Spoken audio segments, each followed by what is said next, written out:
कामठी नगर परिषद निवडणुकीच्या पार्श्वभूमीवर राजकीय वातावरण चांगलंच तापलं असून आज अनुसूचित जाती आयोगाचे उपाध्यक्ष धर्मपाल मेश्राम यांनी पत्रकार परिषद घेऊन सुलेखा कुंभारे यांच्या आरोपांना जोरदार प्रत्युत्तर दिलं।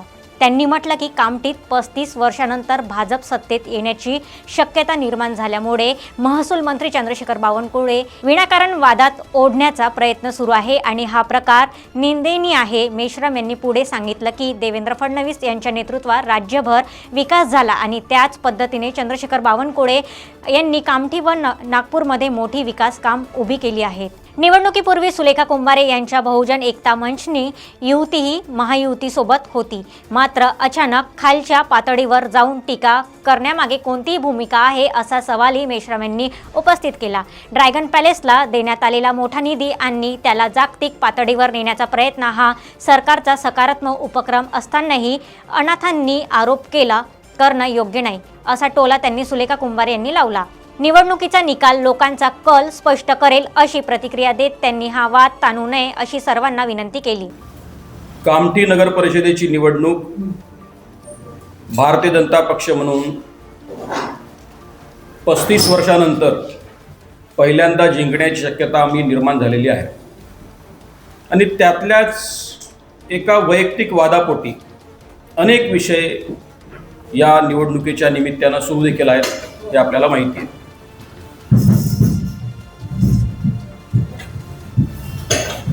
भारतीय जनता पक्षाचे माजी प्रदेशाध्यक्ष, महसूल मंत्री, नागपूर जिल्ह्याचे पालकमंत्री, कामठी विधानसभेचे लोकप्रिय आमदार माननीय चंद्रशेखरजी बावनकुळे साहेब यांना विनाकारण एका क्षुल्लकशा निवडणुकीच्या निमित्तानं वादात ओढण्याचं काम दुर्दैवानं या ठिकाणी झालेलं आहे, ज्याचा मी तीव्र शब्दामध्ये या ठिकाणी निषेध करतो। सांगायचं झालं तर कामठी विधानसभा असेल, नागपूर शहर असेल आणि नागपूर जिल्हा असेल, महाराष्ट्र राज्याचा विकास साधताना आदरणीय देवेंद्रजी फडणवीस साहेबांनी ज्या गतीनं चौफेर विकास या महाराष्ट्राचा साधला, अनेक विकासाचे नवीन परिमाण, नवीन बेंचमार्क त्यांनी जे निर्माण केलेत, त्याचाच कित्ता गिरवत माननीय चंद्रशेखरजी बावनकुळे साहेबांनी कामठी विधानसभा मतदारसंघाचा विकास साधताना नागपूर जिल्ह्याला देखील एका वेगळ्या उंचीवर नेण्याचं काम केलेलं आहे। दुर्दैवानं काही प्रतित्यश राजकारणी, अगदी स्पष्ट शब्दात सांगायचं झालं तर, या निवडणुकीच्या पूर्वीपर्यंत भारतीय जनता पक्षाची बहुजन रिपब्लिकन एकता मंच या सुलेखाताई कुंभारे यांच्या राजकीय पक्षासोबत युती होती। मागच्या नगर परिषदेच्या निवडणुकीमध्ये बरियमचे उमेदवार असलेले श्री अजय कदम यांना भारतीय जनता पक्षाच्या निवडणूक चिन्हावर आम्ही उमेदवारी दिली, युतीमध्ये उमेदवार म्हणून केलं। 3000 मताने ते मागच्या वेळेला पडले। ह्या वेळेला भारतीय जनता पक्षाचा टर्न होता, आम्ही भारतीय जनता पक्षाचा कार्यकर्ता अजय अग्रवाल यांच्या रूपानं निवडणुकीमध्ये उभा केला।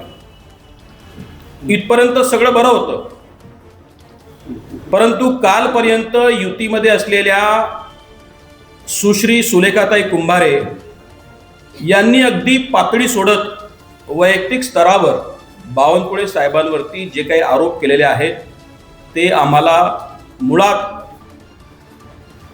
या वृत्तीला आमचा विरोध आहे। कालपर्यंत जे काही सगळं चांगलं होतं, कालपर्यंत बावनकुळे साहेबांचं काम जे चांगलं दिसत होतं, आज असं काय घडलं की जे सुलेखाताईंना पटेनासं झालं आणि पटेनासं झालं हे वाद विरोध मतभेद आम्ही समजू शकतो, परंतु एकदम खालच्या पातळीवर जाऊन जे आरोप करण्याचे जे प्रकार आहेत ते आम्हाला मुळातच मान्य नाहीत।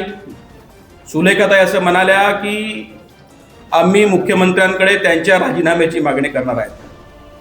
अगदी हास्यास्पद अशा पद्धतीच्या आरोपांना खरं तर आम्ही काळजी करत नाही, परंतु जर उत्तर दिलं नाही तर त्याचे वेगळे परिणाम किंवा वेगळ्या चर्चा सर्वदूर समाजात पसरू नये एवढ्याच अर्थानं आम्ही तुमच्या समक्ष आज हजर झालेलो आहोत.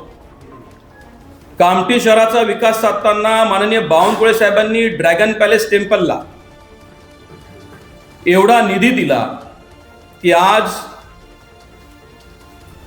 शहरामध्ये जिल्ह्यातही राज्यातही आणि देशातही आणि आंतरराष्ट्रीय स्तरावर देखील एक ड्रॅगन पॅलेस टेम्पल म्हणून त्याचं नाव झालेलं आहे. यामागे आदरणीय मुख्यमंत्री देवेंद्रजी फडणवीस साहेब असतील, सन्मान्य गडकरी साहेब असतील किंवा मग बावनकुळे साहेब असतील, या सगळ्या नेत्यांनी त्या सगळ्या गोष्टींमध्ये हातभार लावलेला आहे.